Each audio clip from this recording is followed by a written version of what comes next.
राजधानी दिल्ली में काले रंग के पोस्टर पर सफेद स्याही से लिखा था कि मोदी जी हमारे बच्चों की वैक्सीन विदेश क्यों भेजी। ये पोस्टर मजदूरों से लगवाए गए थे। मोदी जी से सवाल पूछते इन पोस्टर्स को देश की अखंडता के खिलाफ माना गया। 25 पर एफआईआर लिखी गई। देश के मजदूरों की इतनी हिम्मत कैसे हो गई कि राजा से सवाल कर सके। अहरा गहरा राह चलता आदमी भी मोदी जी से ही सवाल कर रहा है। कोई राहुल गांधी से पूछ ही नहीं रहा है कि कैसे नेहरू ने देश को बर्बाद कर दिया। किसी को कोई डर ही नहीं रह गया है। 25 एफआईआर के बाद अब थोड़ा डर पैदा हो गया है वैसे कि अगर मोदी जी को कुछ कहेंगे और बात उन तक पहुंच गई तो जेल तय है। इससे राजा के प्रति सम्मान की अनिवार्यता की भावना का विकास होगा। जिन नेताओं ने पोस्टर लगवाए थे उन पर कोई एफआईआर नहीं हुई। मोदी जी हमारे बच्चों की वैक्सीन विदेश क्यों भेज दिया, इस लाइन के लिए देश के 25 लोगों को बुक किया गया। संयुक्त राष्ट्र में भारत के स्थायी प्रतिनिधि के नागराज रायडू ने खुद माना है और गर्व से बताया है कि भारत ने अपने लोगों से ज्यादा वैक्सीन विदेशों को दी है। Has also supplied vaccines to over 70 nations. In fact, as of today, we have supplied more vaccines globally than have vaccinated our own people. क्या इन पर भी सरकार एफआईआर करेगी या फिर ये विदेश में बताने से इमेज चमकती है और देश में कोई पूछ ले तो देश की अखंडता को खतरा हो जाता है। ये बताने की भी कोशिश चल रही है कि मोदी जी ही देश हैं।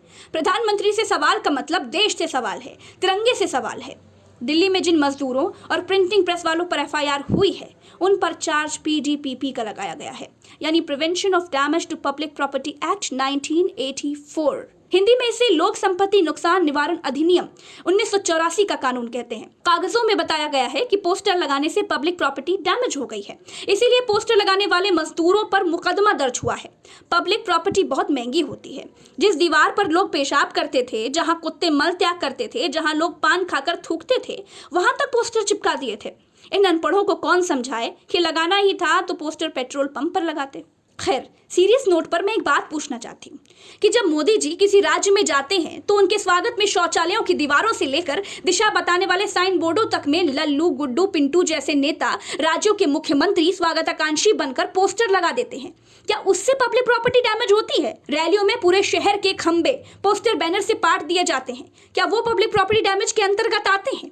देखिए, भारत में जब किसी को गिरफ्तार किया जाता है तो एक धारा नहीं लगाई जाती है, कई धाराएं लगाई जाती हैं। दूसरी धारा लगाई गई प्रेस रजिस्ट्रेशन एक्ट 1867। ये धारा कहती है कि लिखने वालों की यह जिम्मेदारी है कि वो देश की अखंडता, प्रभुसत्ता और एकता को कायम रखने की दिशा में अपना रचनात्मक सहयोग दें। अभिव्यक्ति की आजादी के नाम पर मीडिया को राष्ट्रीय एकता और अखंडता के साथ खिलवाड़ करने की अनुमति नहीं दी जा सकती। तो पोस्टर में लिखा था कि मोदी जी आपने हमारे बच्चों की वैक्सीन विदेश में क्यों भेज दिया। क्या इस वाक्य से देश की एकता, अखंडता और राष्ट्रीय एकता को कोई खतरा है? ये तो अपने देश के प्रधानमंत्री से सवाल है ना। और अगर अब देश के प्रधानमंत्री से सवाल करना देश की अखंडता से खिलवाड़ है तो अब कानून में सीधा लिखना चाहिए कि कुछ भी हो जाए, आप कुछ भी करिए, बिना ऑक्सीजन के मर जाइए, बिना दवा के मर जाइए, गंगा में बह जाइए, बालू में दफन हो जाइए, लेकिन देश के प्रधानमंत्री से सवाल नहीं करिए। देश में बाकी सब चलेगा लेकिन प्रधानमंत्री से सवाल बर्दाश्त नहीं होगा। आज के लिए इतना ही। आप मेरी वेबसाइट ultachashma.uc.com पर जानकारी भरे विश्लेषण पढ़ सकते हैं, वहां आपको मेरे लेख भी मिल जाएंगे। और हाँ, आपसे एक और बात कहनी है, सच को मजबूती से रखने के लिए ट्विटर पर फॉलो कीजिए, मुझे मजबूत कीजिए, मेरी शक्ति बनिए, ताकि सरकारों और उनके पत्रकारों से बराबरी के लेवल पर आकर बात की जा सके। मैं वहां आपको @प्रज्ञा लाइव यानी कि @PRAGYALIVE के नाम से मिलूंगी। लिंक डिस्क्रिप्शन में मिल जाएगा, क्लिक कीजिए, तुरंत फॉलो कीजिए। चलते हैं।